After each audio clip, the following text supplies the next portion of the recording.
നമ്മൾ inside design ഈ project complete ചെയ്തിട്ട് ഇപ്പോൾ എനിക്ക് തോന്നുന്നു എന്നത്തേക്ക് ഒരു 1 month കഴിഞ്ഞു. 1 month ആയിട്ടുണ്ട്. എന്താണ് സാറിന് ഇതുവരെയുള്ള ഇൻസൈഡിന്റെ ഒരു എക്സ്പീരിയൻസ് ഒന്ന് ഷെയർ ചെയ്താൽ നന്നായി. ഇൻസൈഡിലെ എക്സ്പീരിയൻസ് എന്ന് പറഞ്ഞാൽ ഇപ്പം ചെയ്തിരിക്കുന്ന വർക്കെല്ലാം വളരെ ഭംഗിയായിട്ട് തന്നെയാണ് ചെയ്തിരിക്കുന്നത്.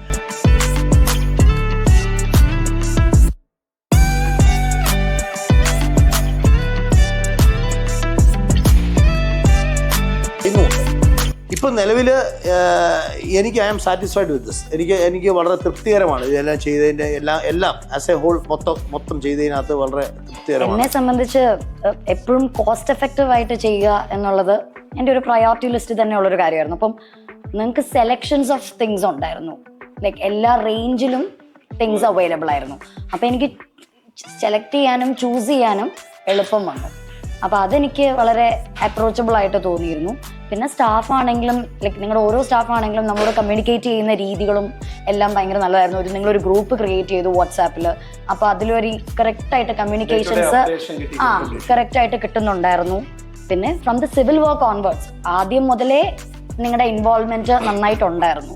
സോ അതുകൊണ്ട് നമുക്ക് പല ഓൾട്രേഷൻസ് ആസ് ഈ സെറ്റ് നമുക്ക് ചെയ്യാൻ പറ്റി അതിലും പല കാര്യങ്ങളിലും. സോ ഓവറോൾ ഞാനും അതെ I M grateful and satisfied.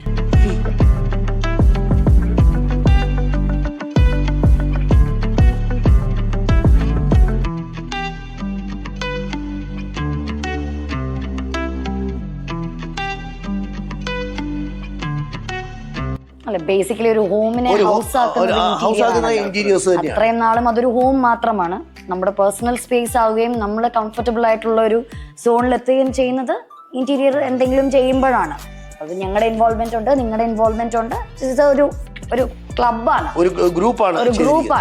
So ആ ഒരു എഫേർട്ട് ഇവിടെ കാണാനുമുണ്ട്. നിങ്ങളുടെ സപ്പോർട്ട് അതിനകത്ത് വളരെ വലുതായിരുന്നു.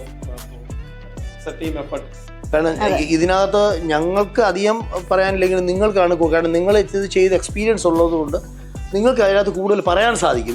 ഞങ്ങൾക്ക് ഇതിനകത്ത് എക്സ്പീരിയൻസ് കുറവായത് ഞങ്ങൾക്ക് അത്രയ്ക്ക് പറയാൻ പറ്റത്തില്ലായിരുന്നു. പക്ഷെ നിങ്ങൾക്ക് അതിനകത്ത് ഒരുപാട് അഭിപ്രായങ്ങൾ ഒരുപാട് പറയാൻ, ഇന്നത് ചെയ്താൽ ഇന്നത് നല്ലതാണ് എന്ന് പറയാനുള്ളൊരു കാര്യം പ്ലാനിങ് സ്റ്റേജിൽ ഒരുപാട് ഡിഫക്ട്സ് ഉണ്ടായിരുന്നു. 3D കിട്ടിയതിന് ശേഷമാണ് പിന്നെ നമുക്കതിൽ വർക്ക് ചെയ്യാൻ പറ്റിയത്. സോ അപ്പൊ 3D കിട്ടുന്നതിന് മുന്നേ വരെ നമ്മൾ എക്സ്പീരിയൻസ്ഡ് ഹാൻഡ്സ് അല്ലാതെ നമുക്കൊരു ഐഡിയ ഇല്ല. അതെ, ഓൾമോസ്റ്റ് ഒരു 80% വിച്ച് ഇസ് മാച്ചിങ്. ഞങ്ങൾക്ക് ഈ ബിൽഡിംഗ് എന്ന് പറയുന്നത് ഇറ്റ്സ് എ ഡ്രീം പ്രോജക്റ്റ്. എന്നെ സംബന്ധിച്ച് നമുക്ക് ജീവിതത്തിൽ ആദ്യമേ അവസാനമായിട്ട് ചെയ്യുന്ന ഒരു ഇതാണ്. അതിനകത്ത് ഇതിനകത്ത് പറഞ്ഞതുപോലെ സജീഷ് പറഞ്ഞു കാണത്തില്ലായിരിക്കും, അടിയിൽ കൊമേഴ്ഷ്യലാണ്, സ്റ്റുഡിയോ ആണ് വന്നിരിക്കുന്നത്. മുകളിൽ ഞങ്ങളുടെ റെസിഡൻസ് 2 ഫ്ലാറ്റാണ്.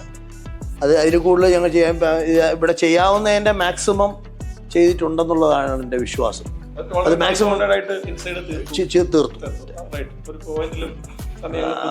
ഉണ്ടാക്കിയിട്ടില്ല. അതിന് ഇറ്റ്സ് ഗ്രേറ്റ്ഫുൾ ടു ഇൻസൈഡ്.